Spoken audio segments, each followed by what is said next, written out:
In our last session, we examined briefly Thomas Aquinas' view of natural theology. And if you recall, during that session, I indicated that Thomas was reacting to the integral Aristotelianism of Muslim philosophy that taught the double truth theory. Well, St. Thomas, who is called the Doctor Angelicus, or the angelic doctor of the Roman Catholic Church, was a titan in the realm of philosophy and theology in the Middle Ages.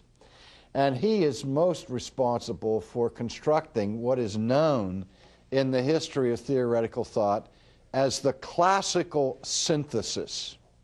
That is, by showing that philosophy as well as theology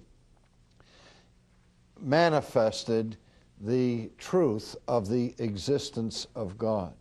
And so strong was this synthesis that it was rare in those days for intellectuals to challenge the notion of the existence of God. And historically, the principal arguments for the existence of God were the following. First of all, there was the famous ontological argument for the existence of God, which we'll look at later, which had been formulated early on by Augustine in his version, but made most famous by the version set forth by St. Anselm of Canterbury. And the ontological argument for the existence of God was an argument for God from being. And as I say, I'll take time later to explain more of that for you.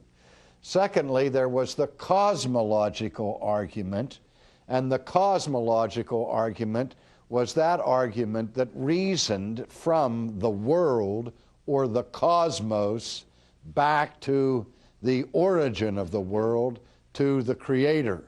It was the argument based on the law of causality, arguing that that world that we perceive has to have a transcendent cause.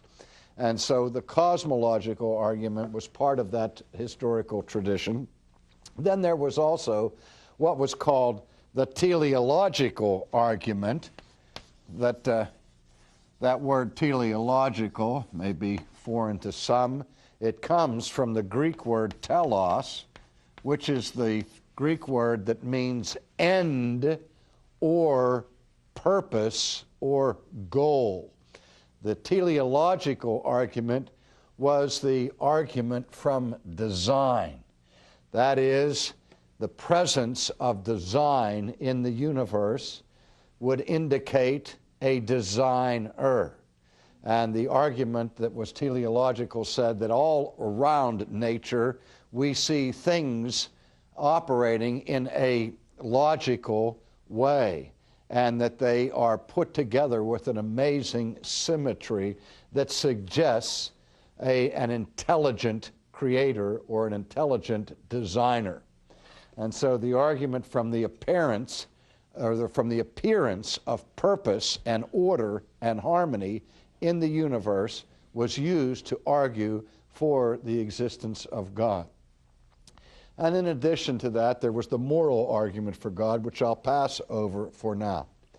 But these arguments, as they had been articulated by Christian philosophers through the centuries, represented formidable proofs for the existence of God and made it possible for Christianity to dominate in the academic world, particularly in Western Europe, where in the university of the Middle Ages, theology was seen as the queen of the sciences and philosophy her handmaiden. That is, the science of philosophy operated as a servant for the aims and goals of theology, because it was seen that there was a unity between theological affirmations and philosophical thinking and evidence. So again, we want to put to rest the idea that St. Thomas Aquinas was trying to separate philosophy from theology or nature from grace, but was trying to maintain their unity in putting together the classical synthesis that reigned for so many centuries. And this synthesis enjoyed dominance in theoretical thought until the massive work of Immanuel Kant that took place towards the end of the 18th century. In the history of Western thought, we see the publication of Immanuel Kant's book, The Critique of Pure Reason, as a watershed moment in history. It was a book that was revolutionary in scope. In fact, its timing was almost exactly at the same time as the American Revolution. And we tend to think of the American Revolution as one of the most significant events to take place in modern history, and that the American Revolution changed the course of world history forever. And yet at the same time, I would say that the intellectual revolution that was provoked by Kant's critique of pure reason was even more far-reaching in terms of its revolutionary impact than anything that was accomplished in the political arena by the American colonies in their revolt against the crown of England. In his famous Critique of Pure Reason, Kant, who had been awakened by the skepticism of the British empiricist David Hume, said he was awakened from his dogmatic slumbers and was afraid that Hume's critique of causality, which we've already looked at briefly in this class, would sow the seeds of destruction for all of science, not to mention religion and faith. And so part of what was motivating Kant in his critique was to rescue science from skepticism. And along the way, he laid his axe at the root of the tree of the classical synthesis, giving a comprehensive critique of the traditional arguments for the existence of God. And with that, Kant was not an atheist and was not trying to be totally destructive of Christianity, but rather he was trying to attack reason in order to make room for faith, because he saw Christianity having degenerated into too much of a dependence on human reason and not enough on faith. And so he gave this critique of the existence of God. Now, at the heart of this critique, I shouldn't say he gave a critique of the existence of God. That's incorrect. He gave a critique of the arguments for the existence of God. He himself affirmed the existence of God, but he said that you cannot know the existence of God from natural reason. His was an attack against natural theology. And he said that there were two realms, as it were, the realm of what he called the noumenal realm, or the noumenal world, and down here, the phenomenal realm. And in the noumenal realm, he placed three concepts. In the noumenal realm is the idea of God, the idea of the self, and the idea of what Kant called the Ding an sich, or the thing in itself, or, if you will, essences. Now, just take a deep breath here, and we'll try to get an understanding of what that's about. When he talks about things in themselves, or essences, he's talking about the metaphysical level of reality that is beyond the ability of our senses to perceive. You know, Plato, Aristotle, and other philosophers were fond of talking about the essence of a thing. And yet we never perceive essences. We only see outward appearances. We never perceive treeness. We never perceive humanness. We only perceive particular human beings. And I don't know the soul of a person, or even if he has a soul, from observation by analysis. I can't go to the doctor and get an examination and say, "Doctor, what kind of shape is my soul in? What are its vital signs?" Because the soul cannot be perceived by the senses. And so all of these metaphysical realities that philosophers postulated beyond the realm of physics, that's what metaphysics is, that's which is above and beyond the physical realm. Those things cannot be known directly through sense perception. We never see them, taste them, touch them, or smell them, or so on. Those things Kant assigned to the noumenal world, the self, or the soul, or the mind. How do we know that there is such a thing as the self? And you think that, well, that's simple. I mean, we all are aware of ourselves, that we have a certain self-consciousness, but Kant would begin to analyze that carefully from a philosophical perspective and say, but again, how can you measure the self of the person, and so on. So he would put the self in the noumenal world along with God. God, the self, and essences. Now, he doesn't say that there is no such thing as God, and there is no such thing as the self, or there's no such thing as essences. For Kant, the question is epistemological. That is, the question is, can we know anything about these realities, or if in fact they exist at all, through scientific inquiry, through rational inquiry? And his answer was no, that all of our knowledge is restricted to this realm, the realm of phenomena. The phenomenal world does not mean the terrific world. Sometimes we say that somebody who's outstanding in sports, we say he's phenomenal, he's fantastic, he's terrific.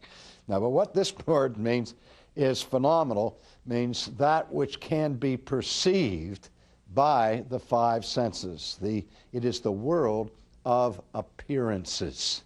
It is the world that can be studied and analyzed and examined scientifically. That is the phenomenal world.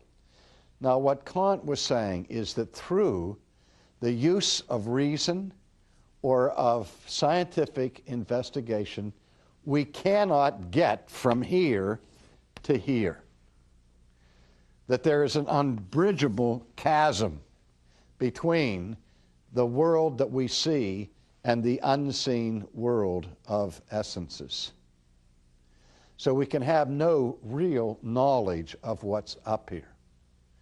And one of the principal reasons he said that was because he said even though the law of causality works in the sphere in which we live, in the phenomenal world, we can't know for sure that it can be applied to the metaphysical realm, so that we cannot use the reasoning based upon cause and effect to get from the cosmos to God, to get from this world to the supernatural world. And so he, as I said, was skeptical about the ability to know anything about God. Now, at the same time, he said in his critique of practical reason that for practical purposes, we must live as if there is a God. We must believe that there's a God in order for civilization to be possible, because the God hypothesis, as we will see a little bit later, is necessary for meaningful ethics. And if you don't have a meaningful ethic, you can't have an enduring civilization. Without morality or law based upon objective virtue, sooner or later societies will degenerate into the law of the jungle and into anarchy, where might makes right. Dostoevsky said it this way: if there is no God, all things are permissible, as law becomes reduced to preferences, and there is no such thing as what ought to be done, only what is done. But in any case, with this skepticism, the Christian church reached a crisis. And many theologians and apologists, after this critique was leveled against the traditional arguments, turned away from the classical synthesis and away from natural theology to what we call in theology fideism of one sort or another. Fideism is based upon the word for faith in Latin, and fideism simply means that we take the idea of God on faith through some kind of leap of faith, and the notion of God cannot be known rationally, and we certainly cannot prove the existence of God. You have to take it by faith or as some kind of first principle upon which you build everything else. You can maybe assume the existence of God, presuppose the existence of God, or grant the existence of God by faith, but what you cannot do is prove the existence of God by rational categories. And as I say, many philosophers and theologians capitulated to Kant at this point. Others, however, refuse to play dead at the feet of Immanuel Kant and have sought ever since the 18th century to reconstruct natural theology in such a way as to answer the objections that Kant leveled against traditional theism. And I've been very much concerned about this undertaking in my own teaching career for this simple reason. I want to be faithful to Scripture. And I find a simple conflict between what Kant taught and what is taught in the New Testament. We've already looked at the first chapter of Romans, wherein the Apostle Paul declares that the invisible things of God, even His eternal power and deity, are known through the things that are made. And so what Paul is saying is you can get here from here. He says that there is a general revelation by which God's is not only can be known, but is known in and through the created order. And that knowledge is so manifest and so clear as to leave the world without an excuse. If there really is a barrier between this world and the world of God, if Kant is right, then, ladies and gentlemen, the unbeliever has an excuse for not embracing the truth of God.